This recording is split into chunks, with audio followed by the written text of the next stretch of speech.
Namaskar and welcome to Indian Diplomacy, show on national television to engage audiences about India's foreign policy, the way India engages with the important partners around the world, India's impact on the global scene, and also the kind of issues and problems that arise in the international community to which India contributes solutions. Viewers, this episode we are looking at the whole phenomenon of India's independent foreign policy.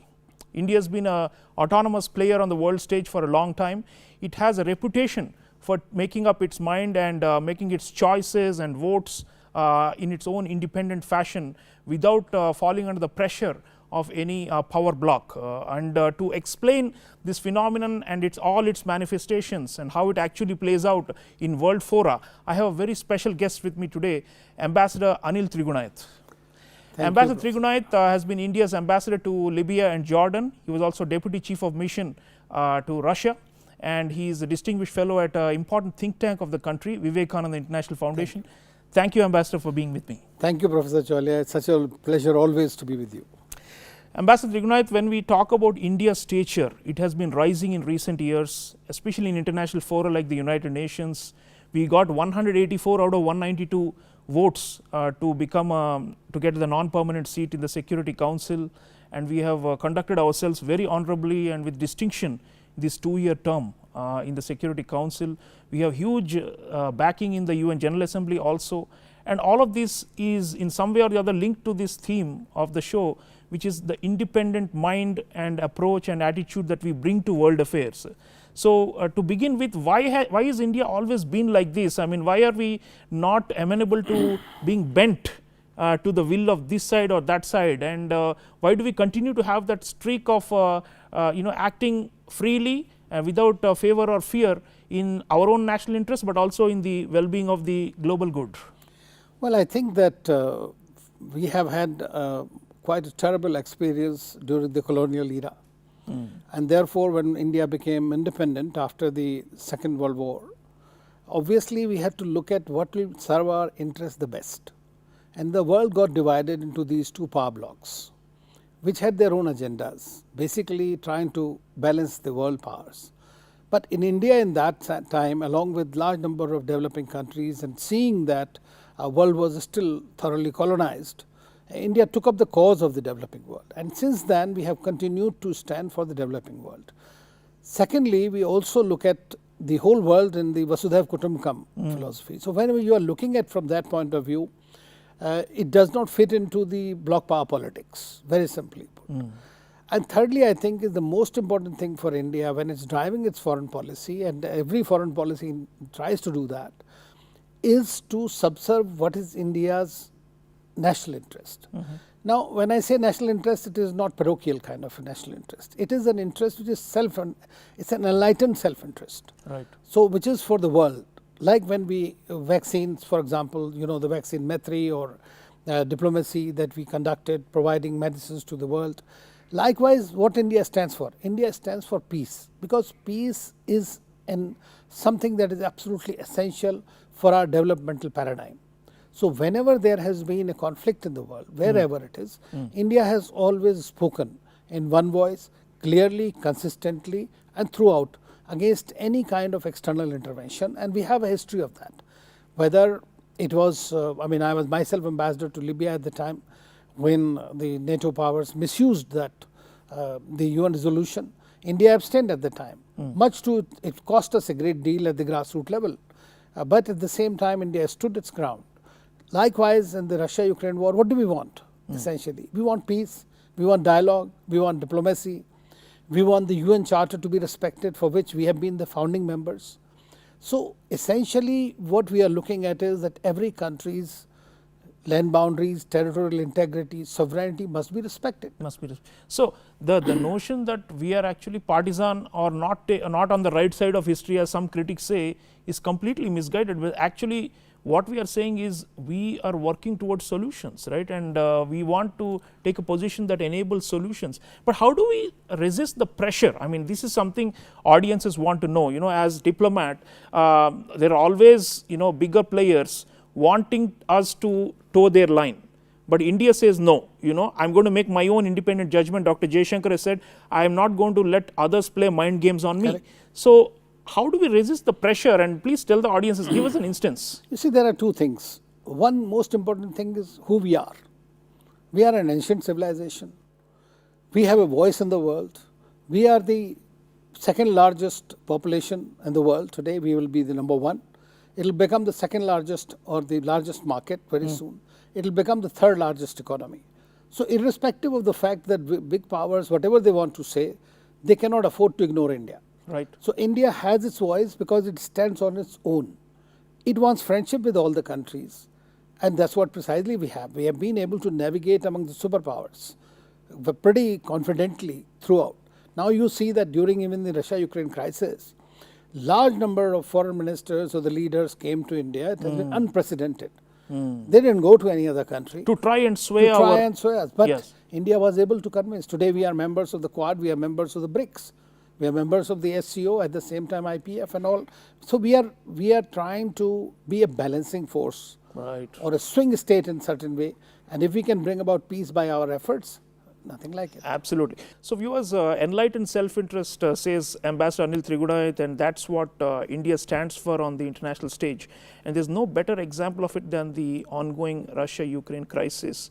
There have been a number of votes brought at the UN General Assembly and also at the UN Security Council, where there's been an attempt to sway India to take a position, but we spoke our own mind and we stood our ground.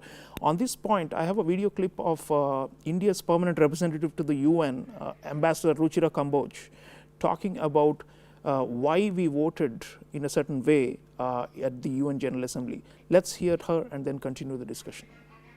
It is also unfortunate that as the trajectory of the Ukrainian conflict unfolds, the entire global south has suffered a substantial collateral damage. As developing countries face the brunt of the conflict's consequences on food, fuel, and fertilizer supplies, it is critical that the voice of the global south be heard and their legitimate concerns duly addressed. We must therefore not initiate measures that further complicate a struggling global economy. Mr. President, there are other pressing issues at play, some of which have not been adequately addressed in the resolution voted today. Our decision to abstain is consistent with our well-thought-out national position. I would also quote my External Affairs Minister from his address to this very August Assembly last month, and I quote, "India is on the side of peace and will remain firmly there. We are on the side that respects the UN Charter and its founding principles. We are on the side that calls for dialogue and diplomacy as the only way out. We are on the side of those struggling to make ends meet, even as they stare at the escalating costs of food, of fertilizers, and of fuel. It is therefore in our collective interest to work constructively, both within the United Nations and outside, in finding an early resolution to this conflict." Unquote. Mr. President, my Prime Minister has said unequivocally that this cannot be an era of war. With this firm resolve to strive for a peaceful solution through dialogue and diplomacy, India has decided to abstain.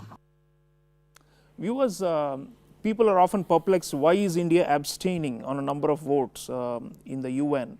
And here you have an explanation of the vote by our ambassador at the UN, saying we are on the side of those who are struggling to make ends meet around the world. When you have a big war like this, which has had huge ramifications at the systemic level, hundreds of millions of people have fallen into poverty and are backsliding as a result of the food and the energy shortages which is linked to this war.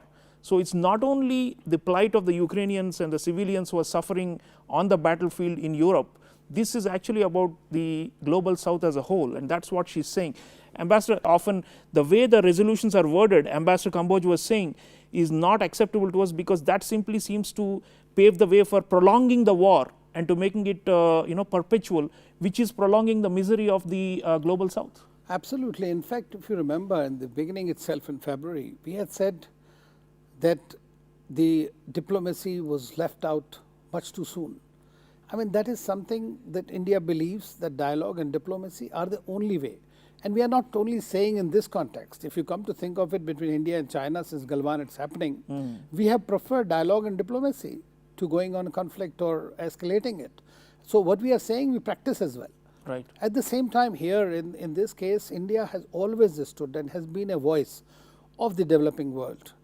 And ironically, once again, the world is standing on the same foot, in my view, that we are heading towards a Cold War 2.0 of a very different, very insidious, very invidious kind, which will happen eventually, where you will see the weaponization of financial instruments, weaponization of energy, weaponization of food, and what the ambassador mentioned also, these 3F crisis, which is impacting the world once again, which is just about to be coming out from the pandemic, impact of the pandemic. So idea is that somehow this war should stop. And when Prime Minister said the era of war is over in Samarkand to President Putin, he clearly mentioned, and this was openly he mentioned, which was caught by the media, but he has been telling it from day one. Right. When he spoke to President Zelensky and President Putin said, and as you know, within 2 months of the war, there was a very bright chance of the war being stopped. But there are certain countries that did not want it to be stopped. So that's the problem. And India's position has been consistent throughout. Yeah. And sane voice, I would say. And talking of developing countries, Ambassador, it's quite interesting. I was looking at the voting pattern on all these issues, and whenever India abstains or says even no, occasionally votes no, you see that it's along with 40, 50 or even 60 countries at times abstaining, you know. So if you take the UNGA as a whole, 193 countries, we are rarely isolated when we take this position. It looks like it represents a well thought out group preference of a large number of countries. So when people say, why is India doing this or not, they are not looking at the larger picture, which is that if 38 or 40 or 58 or 60 have abstained and we are just 1 out of 40 or 60, then there's just no reason. You have to understand that there's a significant chunk of the international community which shares India's viewpoint. Well, that is true, and increasingly it has become so. But let us see that India's position has been a principled position. And that is why it does not waver under pressure. And we have seen it off and on. I mean, you can see throughout. Whenever we have conducted, we have been forceful, we have been straightforward, we have stood for peace, we have stood for UN Charter. The UN's Charter has been violated by the superpowers all the time. Of different camps for their own geopolitical objectives. But India has stood for the cause of peace, for the cause of dialogue and diplomacy, and the UN Charter, which is what sovereignty of all the countries, territorial integrity. When India said the territorial integrity of all countries and sovereignty must be respected, it clearly meant which is the country we are talking about. That we are not condoning what Russia has done. We are not condoning. Absolutely. We have never condoned it. Absolutely. In fact, that's why Prime Minister said that era of war is over, to tell them. Yeah. But then the other side also is telling you that we are ready for talks. But at the same time, when you have the, you know, in this kind of a scenario where complete Western countries are just going whole hog into the war through Ukraine to defeat Russia, then obviously that kind of a situation is very difficult to control. And there is nobody is talking of stopping the war. And there's no end in sight when you have that kind of approach. Yes. Ambassador Trigunayat, the other issue on which India usually abstains or occasionally even does no are these country-specific resolutions condemning specific countries for human rights and calling for investigations or for even an inquiry by the ICC and all those things. So, and it's not only China. Recently, India actually abstained on a vote seeking a debate on China's crimes against humanity in Xinjiang of the Uyghurs. But I saw that on a range of countries, Yemen, Iran, Palestinian territories, Nicaragua, Venezuela, closer to home, Sri Lanka, Myanmar, whenever there have been resolutions like this, either in the UN Human Rights Council or in the UNGA or in the Security Council, generally we tend to abstain. And sometimes the Western criticism is that if India is a democracy, why you don't stand for human rights, you should go for these kind of resolutions.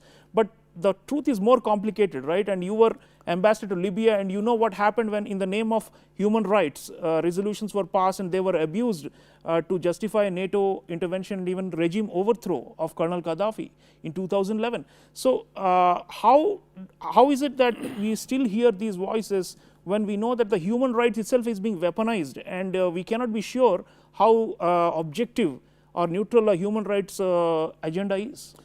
Well, this is the basic problem. I mean, India has always taken a holistic picture. And by simply condemning a country or the violations, I mean, if you come to think of Transparency International or the human rights reports, HRW reports and all, you will find several Western countries are found to be indulging in this kind of racial discrimination and violations. Nobody talks about them. No resolution is brought against them. Nobody brings about. That's all politics. So when we see that this is political, we say that the whole idea of human rights is India respects human rights, not only of ours, but the whole world. And that's why we call it Vasudhaiva Kutumbakam. I mean, it's a very simple thing. But at the same time, what we tell them? We tell them that there should be a collaborative approach so that we can talk about it, we can discuss it, rather than naming and shaming of a country. And we have seen it has happened against us also, whether it is in OIC or sometimes in the Human Rights Council or no. So India stands for the rights of all. I mean, even in the Ukraine context, if you see, how much have we every second, third day we have spoken about the human rights, humanitarian situation, humanitarian assistance. Crimes against humanity, we are totally opposed to them. Just because we are abstaining on a vote doesn't mean that we don't care for human lives. Viewers, to take you back to the bigger picture, India as an independent power center in the world, the way it's emerging, I want you to hear our External Affairs Minister, Dr. Subramaniam Jaishankar, talking about how independent-minded countries need to come forward and take the lead in a highly polarized world. Let's listen in. Necessary for independent-minded countries to actually speak their mind, to seek to shape and influence the direction in which the world is going, because the world is getting very polarized, and it's a double polarization. It's a east-west polarization, but it is also a north-south polarization. That the richer countries, the more developed countries, they are not fully grasping how much the poorer countries are being hurt by what is happening in the world. So it's a very stressful, it's a very unhappy world today.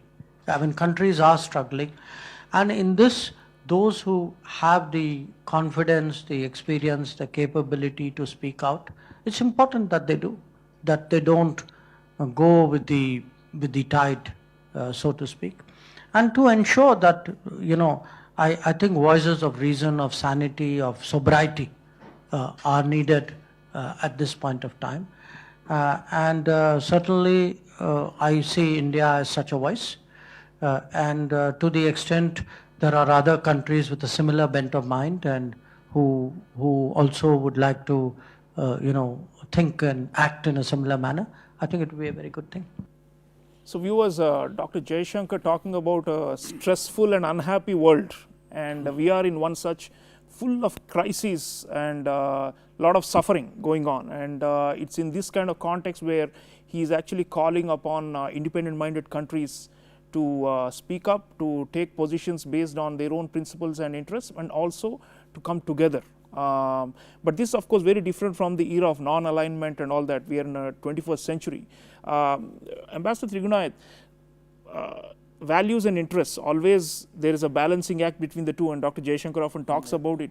Now in this case, sometimes people wonder, okay, if you take an independent position but you need the help of certain bigger powers to counterbalance your rivals, let's say China. So how are you able to have your cake and eat it too? I mean, why would the West still back India if there is no voting coincidence with them in the UN? If you are so independent and you are not willing to be an alliance partner or not willing to become a junior partner of Western democracies, then how can you rally all your forces against and counterbalance the Chinese? Aren't you making a mistake in terms of why don't you be more realpolitik? So how would you respond to that? Well, this is precisely the realpolitik is all about. I mean, number one is, as far as China is concerned, which is going to be and will remain a major challenge for India. There may be an economic differential between our two countries, or power differential. But at the same time, as you have seen, that India has stood its ground, eyeball, and given back to China that India is not a cake, not just cover. And they have understood it very well. So we didn't need any other third country to help us. And I always believe that as far as India is concerned, we need to be strong ourselves foreign policy wise, in our external policies, domestic policies, economically, militarily, and otherwise. And then we can be the beacon of hope for the rest of the world, who are outside the purview of these two power blocks that are emerging once again, countering the other.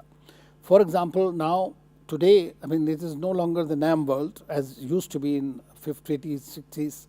Today, it is a world where strategic autonomy is the key thing.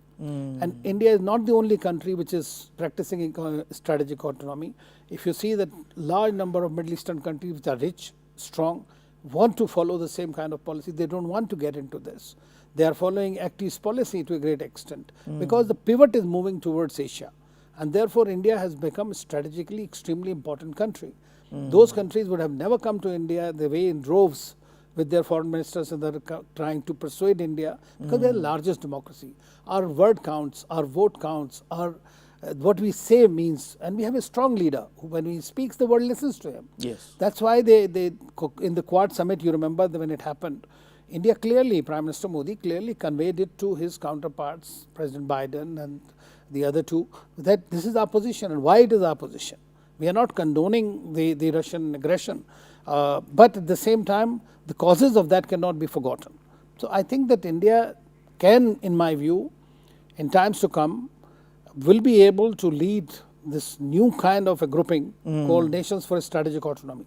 So, yeah, so the whole point is we have never believed in being a camp follower, but we have the capacity and the inbuilt virtues to be a leader which will have its own followers, and that is ultimately the path to becoming a leading power, as our Prime Minister says. But on the leadership point, Ambassador, Prime Minister Modi, in the Modi era, we seem to have become more forthright in asserting our independent position.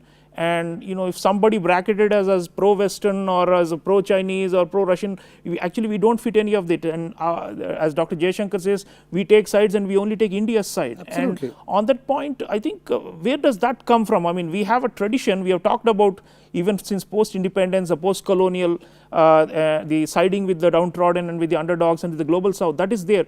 But in the Modi era, there seems to be an X factor when it comes to our ability to take out an independent position and manage the relationship in such a way that our major partners, our strategic partners, still want us. Well, the thing is that with Prime Minister Modi, one thing is very important, and that is that we are pro-India. That's it. India first. That is there. Now, when you begin from that premise, then obviously you are looking at every single option, whether through multi-alignments or through plurilateral arrangements or others, as to what is exactly going to serve your interest the best, without giving in to others. At the same time, simultaneously, we are following a global policy, whereby the global interests, global goods, global commons, rule of law, international law, freedom of navigation, all those are extremely important for us. Because they are important for us, they are important for the world as well. Right. So it comes from that. Secondly, I think that during Prime Minister Modi's time, the foreign policy has become far more robust, resilient, and result-oriented. So that is the clear difference that happens. And we have dehyphenated our policy from various kinds of postulates that accompanied earlier, that we were trying to be nice to this or that. Today we say what we want and we clearly stick to it. You see, I mean 14 times or 15 times that we have voted on this Security Council resolution, different or human rights or wherever, we have very clearly, consistently maintained that position. We have not wavered from it. If it was a policy, it has evolved, of course, with the war the way it has gone. But at the same time, it is for the larger good, for the larger human beings. Absolutely. And last word, Ambassador, the independent foreign policy cannot be sustained in this polarized world. I mean, ultimately, when it comes to war-like situations, even in the era of non-alignment, we had to take sides in order to protect our core interests. So, if the conflicts and the divisions worsen between the great powers, let us say there is a major war in the Indo-Pacific involving China and the United States and its alliance system.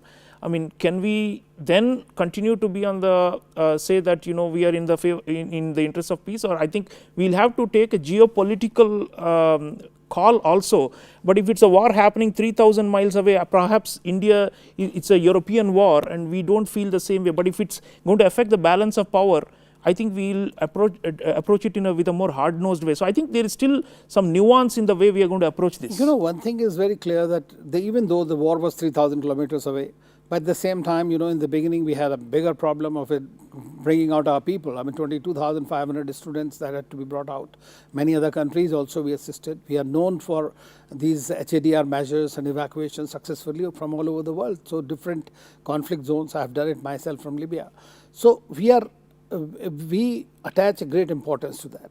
Now coming to our own, let's say there is a war hypothetically, let us say in the Indo-Pacific, which appears to be gradually quite real. If it happens, then obviously we have to see our interest. The China remains our challenge, and China is on our border creating a mischief all the time. So therefore, you'll have to see at that time what is your best option, like it was in 1971. Absolutely. We have seen how the Americans behaved. So first thing is, if your country is not there, then your policy is not there, right? So your country has to be strong, has to be able to stand up and make the choices that are good for your country's security. Absolutely.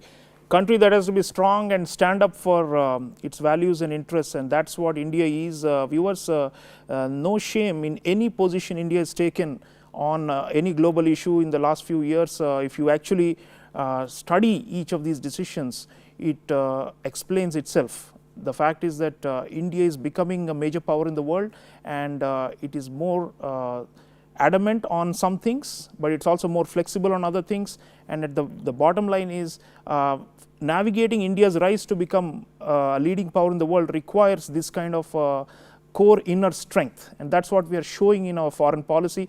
Ambassador Anil Trigunayat, thank you so much for joining me on the show. It's been enlightening. Viewers, keep thinking about how countries take positions on global issues, how India is different from many other opportunistic players. I'll see you again next time. Until then, take care.